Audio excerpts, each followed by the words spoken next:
पिछले वीडियो में कक्षा 10वीं के लिए हमने एपी के बारे में पढ़ा था। समांतर श्रेणी अर्थमेटिक प्रोग्रेशन कैसी होती है और क्या उसका स्वरूप होना चाहिए, इसके बारे में हमने पिछले वीडियो में पढ़ा था। आज हम समांतर श्रेणी में एपी में अगर हमें कोई टर्म निकालनी हो, कोई पद निकालना हो, चाहे वो दूसरा हो, तीसरा हो, छठा हो, 10वां हो, 100वां हो, कोई भी पद अगर हमें ज्ञात करना हो, टर्म निकालनी हो, उसके लिए हम एक जनरल फॉर्म हमारे पास है, that is an is equal to a plus n minus 1 into T. यहाँ पर a जो है वो ap का प्रथम पद है, first term of an ap। d सार्वभौमिक यानी कॉमन डिफरेंस।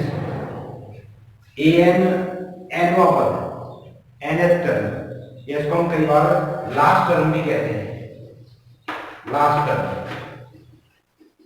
यानी जो अंतिम पद है, और इसको हम एल भी कहते हैं कई बार।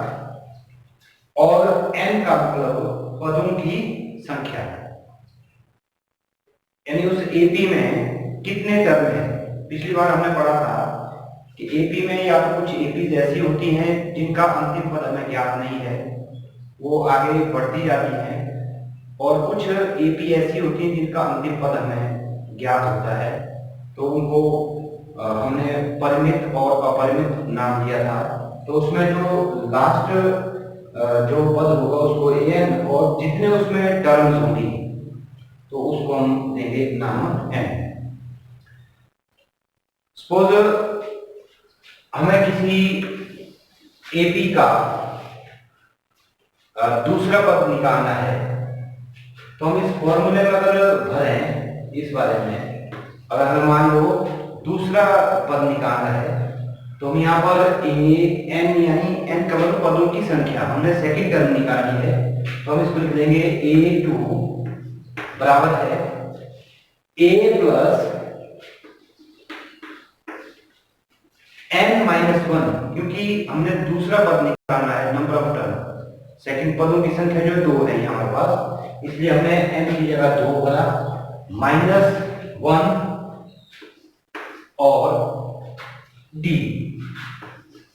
Is equal to a plus 2 में से एक घटाया 1 यानी 1 d। अगर हम इसको एक d की बजाय लिखते उसको a प्लस d लिखें तो a2 a प्लस d हो जाएगा। इसी तरह से अगर हम आगे हम करते जाएं, तो हमने a3 निकालना है, a3 अगर यहाँ पे इस फॉर्मूले की जगह यहाँ मैंने n की जगह n की वैल्यू भरी 3 is equal to a plus n minus 1 d। a plus n क्योंकि पदों की संख्या 3 है, 3 minus 1 d is equal to a plus 3 minus 1 2 d। इसी तरह से अगर हमने a4 निकालना हो, a4 इज इक्वल टू यहाँ n का मान 4 है, a प्लस n माइनस 1 यानी n हमारे पास 4 है, 4 minus 1 into D is equal to a plus 4 में से 1 घटाया 3d। ऐसे ही सपोज हमने 100वां पद निकालना है, 100वां यानी जो 100th टर्म में हमने निकालनी है, हम क्या करेंगे, n हमारे पास 100 है, a100 is equal to a plus n हमारे पास 100 है, 100 minus a into D is equal to a plus 100 में से एक हमने घटाया 99d, ये 100 टर्म। इस तरह से मान लो हमने 50वीं टर्म निकालनी है सपोज, यानी n हमने 50वीं टर्म हमने निकालनी है, तो उसको कैसे निकालेंगे, यहाँ जैसे मैं लिखता हूँ उसको, अगर हमने 50वीं टर्म निकालनी हो तो हमारे पास क्या हो जाएगा, a50 बराबर है, यहाँ पर n की वैल्यू 50 है, a प्लस n माइनस 1 यानी 50 minus a into D is equal to a plus 49d। आप इसमें एक चीज देख रहे हैं, यहां पर हमने जब सेकंड टर्म निकाला a2 निकाला तो यहां पर a प्लस 1d है। जब हमने थर्ड टर्म निकाली है 3 तो यहां पर a प्लस 2d है, यानी 3 से 1 कम। यहां पर हमने a4 निकाला तो यहां पर a प्लस 3d यानी 4 से 1 कम। उसी तरह से जब हमने 100वीं टर्म निकाली तो यहाँ a प्लस 99 यानी 1 कम है। इसी तरह से जब हमने 50वीं टर्म निकाली, 50वां पद ज्ञात किया तो a प्लस 49 यानी 1 कम।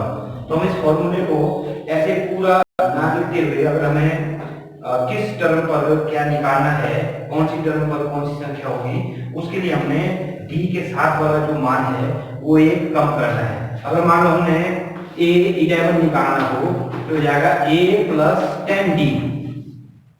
अगर हमने a15 निकालना हो तो a प्लस 14d यानी 1 आपको कम करना है। उस तरह का आपको कोई भी टर्म आप निकाल सकते हैं।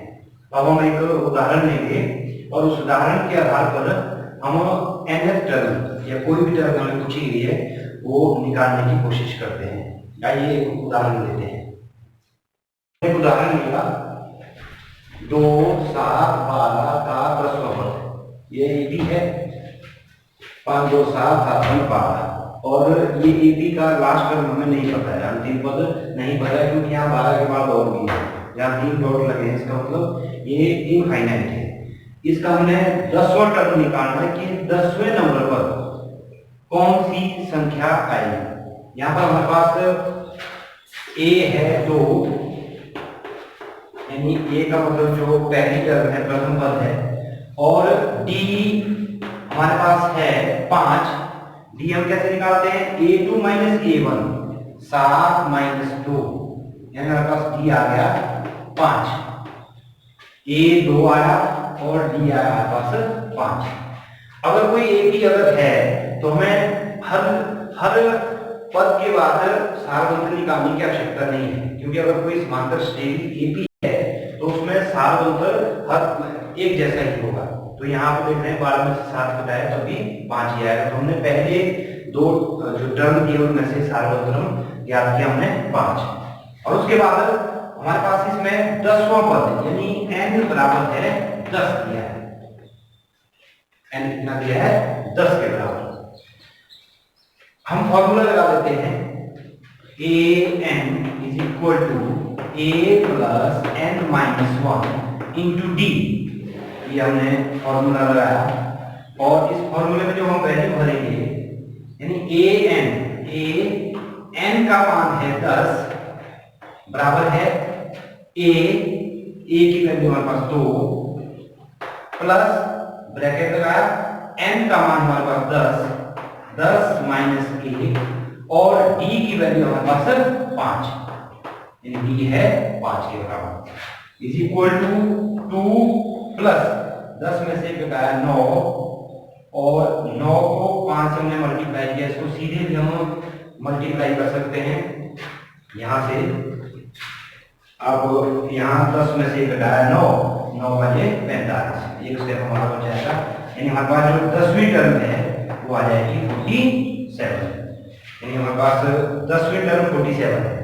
इसको हम आपको याद होगा अभी हमने डिस्कस किया था कि अगर हमने 10वीं टर्म निकालनी है a10 तो हम इसको सीधे लिख सकते हैं a जहां 9d, यानी जितनी हमने टर्म जो हमें पूछी गई हो उससे हमने एक कम करना है। अगर हमें 20वीं टर्म पूछी होती तो a जमा 19d होता, अगर हमें 8वीं टर्म पूछी होती तो a प्लस 7d होता, एक हमने कम करना है। यहाँ पर हम a की वैल्यू हमारे पास है 2 प्लस 9 की जगह 9 लिखा, d की वैल्यू हमारे पास 5, ये हो गया 2 जमा 9 बजे 45 इज इक्वल टू 47। यानी आप इस तरह से भी कोई भी टर्म आपसे पूछी गई हो वो आप ऐसे भी फॉर्मूले को शॉर्ट में आप लगा सकते हैं। ये फॉर्मूला वहीं आपको यूज कर सकते हैं अगर हमें स्थान निकालना कि कौन से पद पर कौन सी संख्या आती है। तो इस तरह से हम कोई भी हमें टर्म निकालनी हो वो हम इस फॉर्मूले की सहायता से या उसको ऐसे छोटा करके जो आपको बताया गया है उस तरह से भी हम ज्ञात कर सकते हैं। धन्यवाद।